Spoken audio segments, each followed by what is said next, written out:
Hey, my friends, here's a heads up. This is quite a weird one because we're going to talk about some of those negative emotions that we have and a way of letting them go. And you might just let them go in this episode, during the episode. That would be interesting, wouldn't it? So if you've got a little something, have a little listen. Put time aside and have fun. Have a listen after this.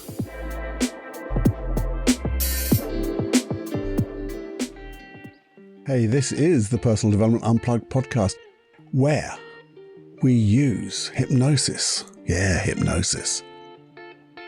NLP, neuro-linguistic programming. Don't worry what it is. It's just a mass of processes that we're going to get you to change. Change to let go of anxiety, low self-esteem, and create massive supreme inner confidence. But that's confidence in your competence and competence in your confidence, which means you can do anything and be safe, to enjoy the world as it should be, with you at the helm, creating the life that you want. That's what this podcast is about. You and being the best you could be, singing from your real voice, aligned with your mission, aligned with your passions. That's what it's about. So if you're interested in letting go of anxiety, if you're interested in letting go of fear, guilt, all those blooming syndromes, imposter syndromes, and every little bit of the mind which is negative, then have a listen here, because we've got some wonderful processes and lots of good conversations between you and me to get us both thinking in such wonderful ways. I'm sure you'll enjoy it. Just take the chance to have a listen. Warning. You are entering into the unplugged mind of Paul Clough. Too late. Personal Development Unplugged. So, hello, my friends. The longer podcast. And today I just wanted to have a little chat about another way of looking at our issues, and sometimes where they can just disappear. You see, I guess we all have issues, don't we? I know I all have issues. I mean, do you have... We have small issues, don't we, where we can get too frustrated about things? And frustration leads to anger, doesn't it? We can have sadness. Sadness leads to, I guess, depression. I guess sometimes we can have that little bit of inadequacy or whatever, and it turns into jealousy. And then it turns into having real problems with relationships. We have that lack of confidence, just that little bit of confidence over in this area of my life, and that could develop into unconfidence elsewhere. Maybe we get a bit of guilt. Maybe guilt comes with it or after it. I mean, the list goes on, doesn't it? Can you put your finger on any one of those and say, I've never felt that before? And the thing is, I guess in some ways we just put up with them until. But I think sometimes we could, if we deal with them early, then they seem to disappear very quickly. Well, everything disappears very quickly, but it's less problematical, if I can say that. But also we don't have to go through all those different events where, I started getting frustrated and I got angry, and then that affected maybe my relationships, and then that affected my sadness, and that affected my guilt, and that affected my confidence in doing any other thing. So they all, if we can look at things happening or as they happen and go, that's not acceptable. I've got to change that. But I think, that's the way I've been thinking of late. Because we do tend to put them on the back burner. It's not that important. It's only this. Or I don't know how to. And that's why you're here, I guess. Because I'm going to show you the how to. I'll describe it in multicolored detail with crystal clear clarity. So it reverberates, it vibrates within you. And you can see that it's the right thing to do.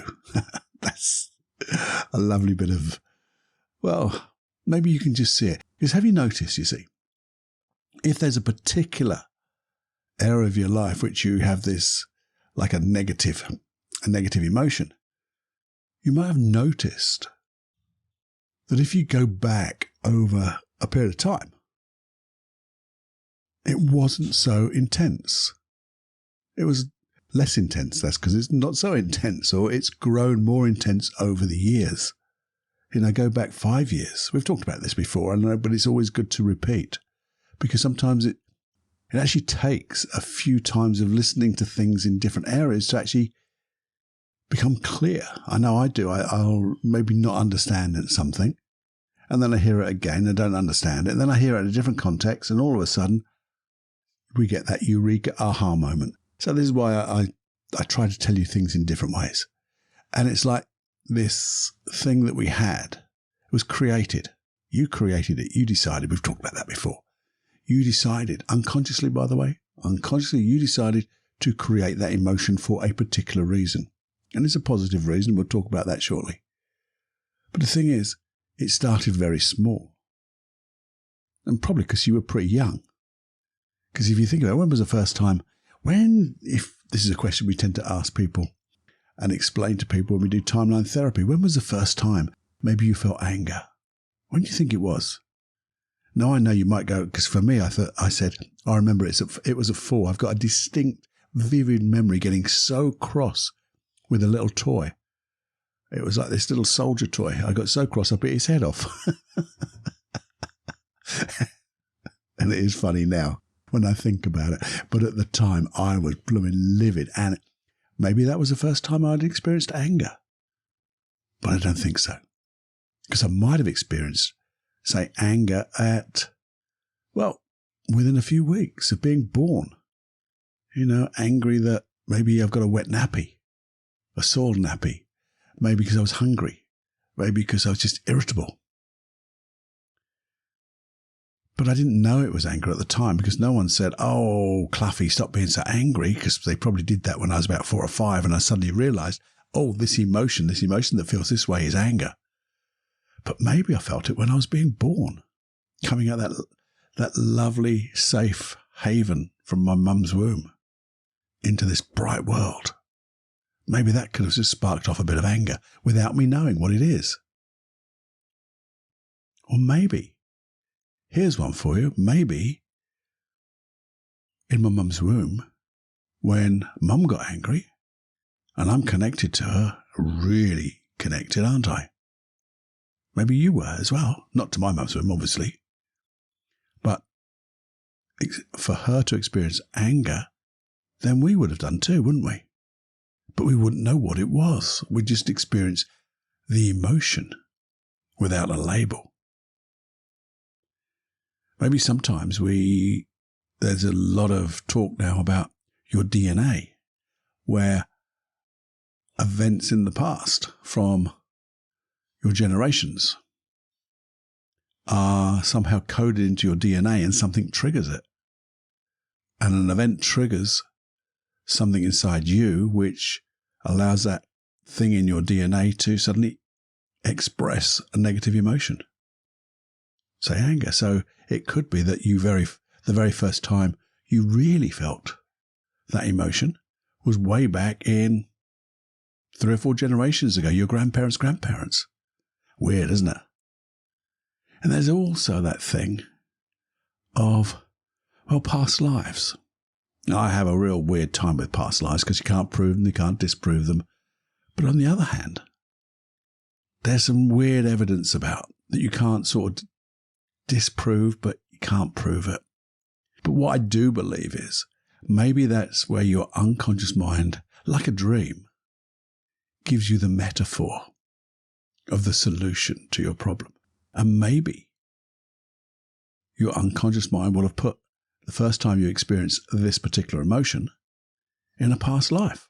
And therefore, when you express it or you deal with it at a past life, and I'm not talking about going into past life regression, don't do that. But if you did, and I've seen it done before, when that person comes out of trance, they seem to have learnt something and that emotion is no longer there. That's weird, isn't it? So all these places, though, you could may have experienced the first time anyway. The first time you may have experienced, get it a bit more linguistically correct, Paul, is back in any one of those times. And the thing about it is, these blooming things, when they are triggered, we tend to think about them, don't we? And sometimes the ones which are more noticeable in our lives, the ones we have a problem with, they're the ones that we think about more often. Maybe on a daily basis, maybe on an hourly basis. Maybe we run the pictures in our mind. Maybe we talk about ourselves. Maybe we argue with that person, or we get angry. And what have we talked about before is what you think about most of the time is what you manifest in your life, whether you like it or not. That's what you get. So if you're consistently and continually on a daily, hourly, minute basis thinking of this negative issue, and to be honest, we're not therapists. I know I am, but a therapist might ask, how can I do this different? How do I want to feel? What can I learn from this? But as a non-therapist, the first thing we tend to ask ourselves is, why is this happening to me? Why me? And our unconscious mind, our wonderful best friend, our servant, goes away to find your distant memories that will sort of fit the bill. So here's why. Have a look at this memory. Have a look. So this is why you're a bit of a donut. This is why you keep getting angry. This is why you can't do it. This is why you got imposter syndrome. This is why any one of those, anger, sadness, depression, guilt, jealousy, it goes away into and finds memories, and it distorts them because things are distorted, parts of them are deleted, then they're generalized. We've talked about that before, and we'll talk about it again. But you see, that's how we start to think about this thing all the time. And the thing about it is, most of the time we don't realize it because it's just that continual, internal conversation in pictures, sounds, and feelings. And when we get emotional, things just tend to happen. And we take on things uncritically. And if we're talking a lot of old crap to ourselves, where we're in a negative situation, guess what? We take on that negative crap a lot easier. If we're in a good mood, or even in a negative mood and start talking about good stuff, I guarantee you that would go in too. And you start questioning the negative. And you go, which is where we're going to look at in a minute. So what can we do about this? Because I said, we're going to go, I don't just talk about this stuff. I want to be able to give you a tool to be able to do it yourself. But, and here's a but, I don't normally use buts, but if it's a biggie, then I really think you ought to get one-to-one help. I always say that. One-to-one help for me, and I'm not your therapist. I'm just my therapist, unless you become a client of mine. And I would suggest to one of my clients to see a therapist, or a friend of mine to see a therapist. You're a friend, by the way. And to see a therapist on a one-to-one basis. And I would suggest someone who's a bloody good hypnotist, a bit like yourself here, me, someone who's bloody good at NLP and bloody good at timeline therapy and a few more things beside. You get that type of experience, you're going to get it. And especially with someone who's got the intention in their own way of working to get you to a place where you want to be in the shortest possible time. None of this, it'll take 4, 5, 6, 7, 8 sessions until you feel it. Now, we want it in 1 or 2 sessions. 3 at the outside. 3 is is the maximum, and sometimes can be the good one. But I always have an intention to do it in 1, but hey-ho. But that's what I would suggest if it's something really big or you think it might be a little bit highly emotive. And you want someone there to handle it. And sometimes I'm really lazy, or I used to be. I am really lazy. But when it came to working on myself, and when my sons were around, I'd be really lazy because I'd get them to work with me. And I'd do it in a way that I wouldn't dump on my sons my emotions I was covering or any details. So I'd say, no, you're going to have to perform your own magic, get it right, by doing it content free. So I'm not going to tell you anything. And that's a wonderful process too. And I'll explain that another time. I've got lots to explain another time. Content free therapy, because some people think, I've got to talk. I've got to answer questions, be asked questions. And sometimes you do, and it's good. But occasionally, boom, content free. But we'll talk about that another time. Maybe a 5-minute quickie. Anyway, this won't do any harm, though. I don't believe, anyway. As I said, I'm not your therapist. What I'm going to do, though, I think will help you in whatever way. So it's a different way of thinking about an issue and a different way of thinking more about what you want as a solution. You see, one of the things you can do, and this is going to support any work you do with a therapist, is we can maybe just, I've noticed my notes. I said we could look at the intention. See, I'm a visual person, I guess. But we can see if we can notice. That's a better way of putting it, Cluffy. Notice what that positive intention is behind this behavior. What's it trying to do for you? You see, a little explanation, I guess, is called for. You see, when I said earlier that you chose to create this way of being, to have this feeling, what happens is something in your past or a time in your past, something happened, you didn't have a lot of experience, you didn't have a lot of wisdom, and your best friend, your unconscious mind says, I don't like this feeling. I'm going to protect you from it. So I'm going to give you maybe this fear, maybe this guilt, maybe this sadness, or maybe this embarrassment. So you never, ever go to that thing. Or maybe it's failure, the fear of failure. That's a great one where your unconscious mind says, I'm going to give you a fear of failure so you either don't do anything, so you never have to feel failure, or I'm going to make you do it 100% and more. Mr. Peter Perfect. You really have to be a perfectionist. So when you do that, you know you've done it right. But at the same time, you'll realize if you do that, you always feel that you haven't got it quite right because your unconscious mind is pushing you to do it even more perfect. And there's no such thing as perfection, as we know that. But also, so, in that way, you are still feeling that things could be embarrassing.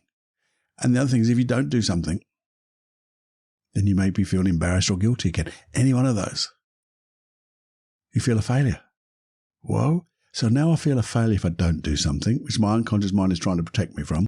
If I do something, and I do it as Mr. Peter Perfect, which I know I can't do, so I'll feel a little bit of failure there, or I'll worry that I'm still going to be a failure. So this is where your unconscious mind seems to have got it wrong. The first time it did it, it's the only thing it could do. But it keeps doing the same thing over and over again, makes you do these behaviors, has these negative beliefs. I'm not good enough. I'm a failure. I don't belong here. I can't do it. Those type of things. But after a while, as you grow up and you get more experience and you put yourself into these positions more often, because you have to, maybe because of your work, maybe your social life and things like that, you become big boys, big girls, and do what big boys and big girls do. But the thing is, your unconscious mind is carried on doing the same thing. And we have to say, oh, I love the intention. I don't want to feel a failure. I'd love a best friend to protect me from feeling a failure, but not this way. Because it's no longer appropriate. It was back then, but I think we've got more stuff, more experience, more wisdom, but that we're not using because you're just using that one old program. And that's the thing. It's an old program that's no longer appropriate. Positive intention is absolutely marvelous. So we want to say to your unconscious mind in a way, I guess, look, I want the positive intention. I want you to protect me from whatever you're protecting, especially if we've learnt the positive intention. So it was a fear of failure or failing. I want to be protected from failure, but I also want to feel comfortable. I want to feel confident in myself. I want to feel like I'm achieving things, as well as never putting myself in a position to be a failure. Another thing of that is then you also reframe failure as just as another outcome, isn't it? Just not what we intended. Intention intended. So we need to look at things differently, I guess. That's where I'm heading with this. And again, my lovely little saying that I don't know where I heard it, but I do love it. I never make up any of these things myself, I don't think. I pinch them from somewhere, but I never know where. And it's, let's look at this differently, because when you look at things differently, they look different. Ooh, because we're going to look at it from a different perspective, I see. And when you look at things from a different perspective, then things look different and you're in a different state. You're detached, you're dissociated, and you can make better decisions. But the thing is, first of all, let's just think about that feeling. Where does that feeling come from? Now, we know we said it comes from the past. It was created by your unconscious mind as something it didn't want you to do and protect you from, but you actually feel it all the time. But where is it located in your body? Now, I know a lot of people will go, oh, it's in my head. First thing they say, a lot of clients will say to me, oh, it's in my head, Paul. And I go, maybe not. I'm a bit blunt like that. Maybe not. It can be. Probably not, though. Maybe not. You see, what tends to happen is you have a feeling. A feeling is triggered, and that feeling then triggers the thoughts, the sounds, and the pictures in your head. But it can be like instantaneous. And so what seems to be something that happens in your head and you start seeing, feeling, listening, and making up all that stuff actually is triggered by a feeling somewhere in the body.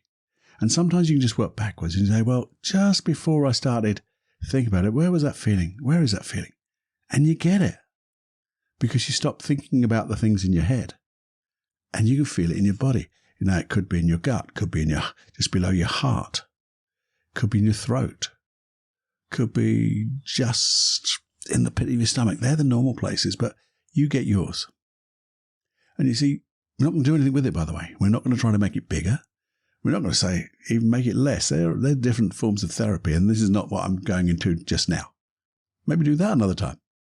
Oh, there's a great thing. I will do this another time. Not this, but this type of thing another time.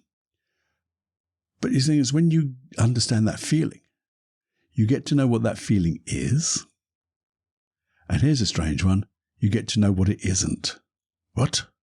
How do I have a feeling that I know what it isn't? Well, when you feel that feeling and say it's tense maybe, and it weighs down, it feels like you've got this heavy weight in your stomach, or it's really contracting and shrinking, as it were, you know, really pulling your stomach in. Well, that's what you know what it is. So you also know that it's not warm. You also know that it's not a relaxed, comfortable feeling. Maybe if you just said, I wonder what colour it is, and you go, oh, that's a bit of a red or a brown, well, you also know that it's not a yellow then. A blue. Maybe a lovely pink. Who knows? So it's good just to play with this where you say, well, I think I know what it is. Or maybe I don't know what it is, but I know it's not a yellow. So if it's not a yellow, we can push that to one side. But when I think of that, maybe if it's not a yellow, here's a funny question. What would it be if it was? What? What are you talking about, Cluffy? What would happen? And we're not going to change the thing. But just think about this. If it was a yellow, how would that be different? I'll talk about that another time. We'll play around with that, give you an experience. But I just want you to just sit with that for a moment. Maybe even just press pause for a second. Think of, not just yet because I haven't finished explaining it. Just have a little think about a time when you felt that, I don't want a 10 out of 10 and get all blubbery on me and things like that. I don't do blubbery very well. In fact, I let clients just blubber because I don't do it very well. But it all comes out. But the thing is, pick a 5 out of 10, 10 being the worst, 0 being 0, obviously, and just one that you know that, yeah, this is the feeling. So when I know what this feeling is, I'll say, maybe it was failure, a fear of failure, feeling a failure, feeling not good enough. Although that's feeling the belief, isn't it? I'm not good enough. And feel where it is in your body. And then you can just start to just notice what it is, what colours it is, where it is, how big it is. Maybe let's notice what it isn't. So it's not that small. It's not huge. It's not that small though. Maybe it doesn't move. Well, maybe it could move. All that stuff. And when you do that, you might start thinking, because you get an idea now what it is and what it isn't. And you know, because I've just spoken about this, it's probably something that happened way back in your past. And it doesn't have to be a magnificent, magnified, hugely big traumatic event. Generally it isn't. Most of the time I've never really worked with something which is really big. They've all started something small and just ended up big old things. So you just think back, well, if I was to know What did I need back then? And you can make this up. When I say make it up, don't just make it up without thinking. But just imagine. Maybe just go with intuition. Say, well, if I was really young, I had this feeling of, I'm going to fail. I shouldn't be here. I can't do it. What did I need back then?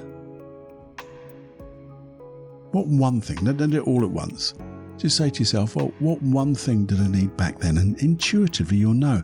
So it could well be, well, maybe I needed a little bit of inner confidence. Not overconfidence, but just a little bit of inner confidence. And you see, you've got that.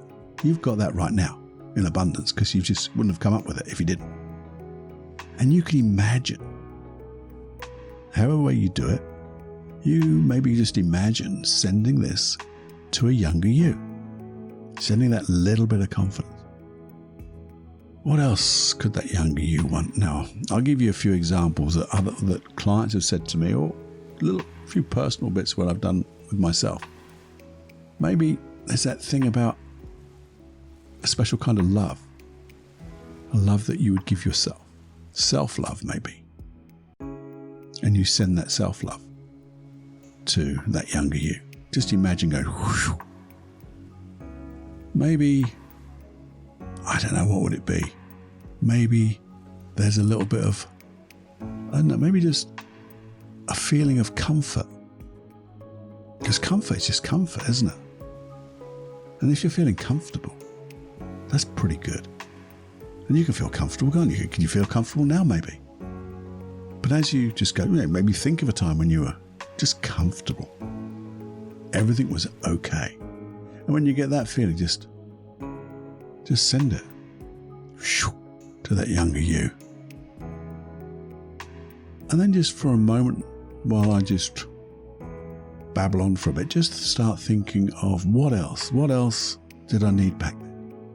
That younger me. What did my younger me need back then?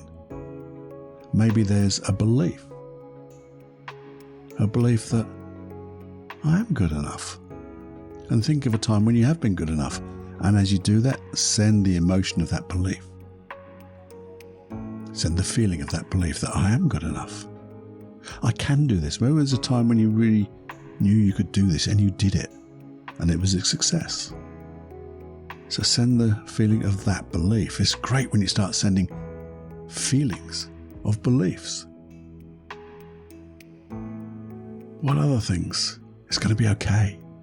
That's a good one. You see, and that comes with something else that I then generally have to prod or just suggest to my clients. So back then, that younger you wasn't aware, didn't know that everything was going to be all right, because they were back in that event. They didn't know what was going to happen. But as I say to my clients, you're in front of me now. So you're listening to this podcast right now. And so if you're listening to this podcast right now, things turned out okay. You're alive. You're breathing. Take a big deep breath with me now. See? You're breathing. You're alive. If you want, flick the end of your nose. Don't do that. Don't do that. Just thinking about it makes you know that you're alive. But just send that knowing that this too shall pass. That's one of the good things. This too shall pass. This will pass. It's going to be okay. There's going to be other good stuff. Send that knowing to that younger you. Because, you see, all of those things you've just sent to that younger you hasn't changed that positive intention of your unconscious mind one iota. But it's reinforced the behaviors around that intention. Because if you could get that and have that intention, but have that feeling of comfort, of knowing it's going to be okay, know that you can do this, know a feeling of confidence, of comfort, all that stuff that you've just sent that younger you, what difference would that make to the way you used to feel that failure, that anger, that frustration, that sadness, that depression, that guilt, and the list goes on. Just think about it now. And it'd be interesting to know, how do you feel when you think about that old feeling? Can you get it back again? Wouldn't it be strange if it just went now? Wouldn't that be strange if it just disappeared now, completely? And you had all those wonderful things in this place. I wonder what that would be like if it happened right now. And it was just to disappear right now, all that other stuff.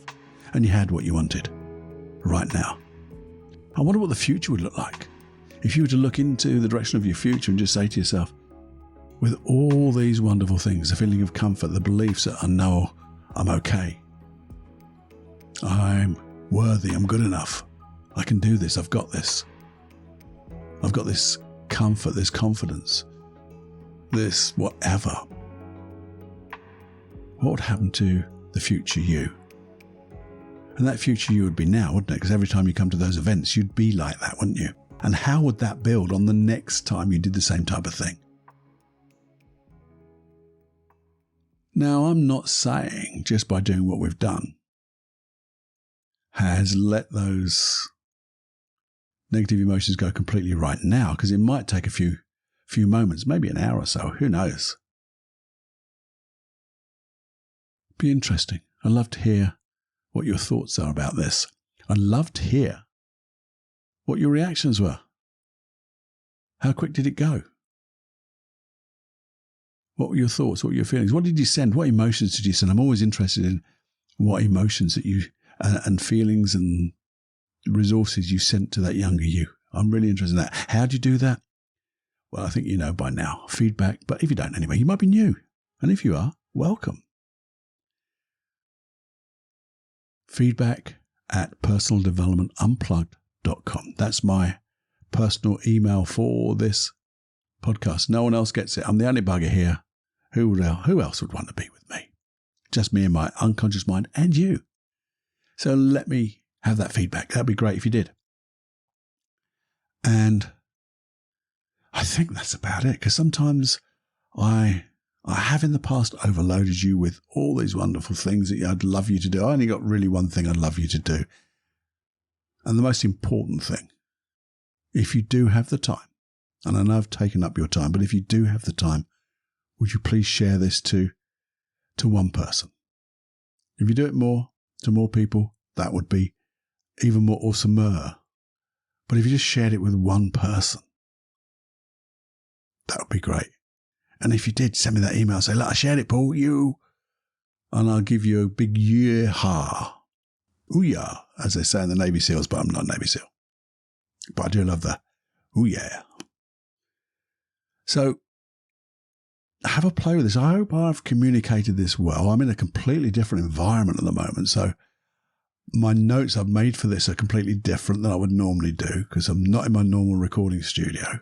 I call it a studio. It's a shed with soundproofing, but I'm in a completely different environment with completely different equipment, and hopefully the quality is nearly the same.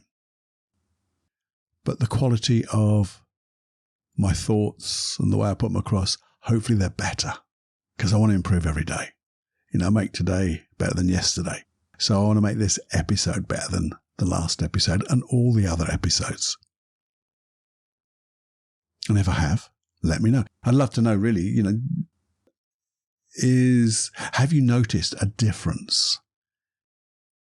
Because I'd be interested to know, because I have, as I say, made different types of notes, because I haven't got the same type of equipment here to use. Anyway, that's me for today. Send you lots of love. And as I say, if things are too big, do that one-to-one. Find a therapist. If you can't find a therapist, come to me. I'll find you one, or you can work with me. You don't have to work with me. I can find you one if need be. But let's have more fun than we can stand doing any of this. Because you see, if you have fun, so you might have to rewind this and start again and put yourself into a fun state. Because when you put yourself into a good emotional state, things just happen. It's like you suddenly attract more learnings. You suddenly get into it deeper, and you think of, and you're more brave, as it were, if you can be more brave, to really think of what you really want to have happen. And that's what I want to support for you. Your dreams, your desires, and the way you want your life. To become the change you want to see in others, and become the change you want to see in yourself. To be that wonderful example of the personal development unplugged kind. Anyway, until the next time, my friend, you might experience a little bit of happiness for no reason. But now it's time to fly.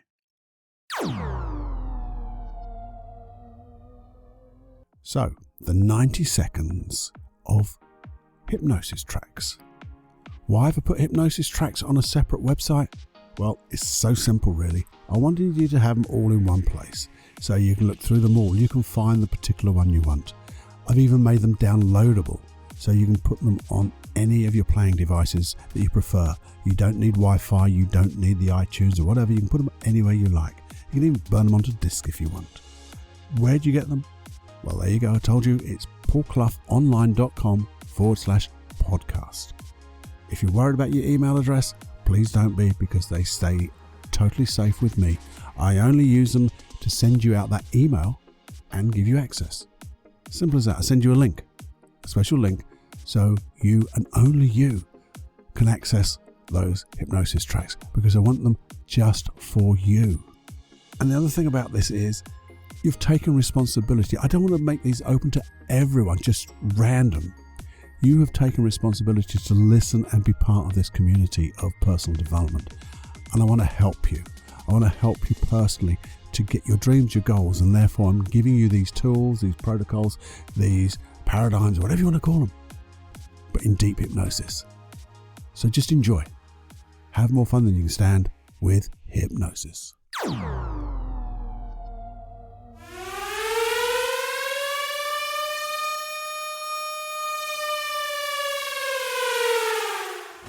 Warning, you are now leaving the unplugged mind of Paul Clough.